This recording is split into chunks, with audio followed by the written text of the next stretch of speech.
Party के रहनुमाओं पर मुश्तमिल कमेटी ने अरकान ने डिस्ट्रिक्ट अस्पताल कोटड़ी का दौरा किया। उस मौके पर सिंध यूनाइटेड पार्टी के सैयद जलाल मेमून शाह, रोशन अबड़ो, GSN महाज के रियाज चांडियो, अवामी जमहूरी पार्टी के Nawaz Nabi Rahujo, Lal Shah, GSN liberal front Nawaz Zahoor, Awami Tehreek Noor Ahmed Katiar समेत दीगर ने अस्पताल का दौरा किया।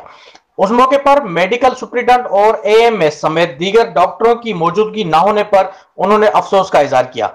उन्होंने अस्पताल के मुख्तलिफ वार्ड का दौरा किया और मरीजों से मुलाकात करते हुए इलाज की सूरत हाल के बारे में मालूमात हासिल की। उस मौके पर उन्होंने मीडिया से बातचीत करते हुए कहा कि सिंध भर में इलाज की सूरत हाल तबाहकुन है। PPP रहनुमा इलाज के लिए भी बैरून मुल्क को तरजीह देते हैं। यहाँ अस्पताल में 7 वेंटिलेटर में से 5 खराब हैं। अफसोस की बात है कि अस्पताल में कोई डॉक्टर मौजूद नहीं, मरीज परेशान है।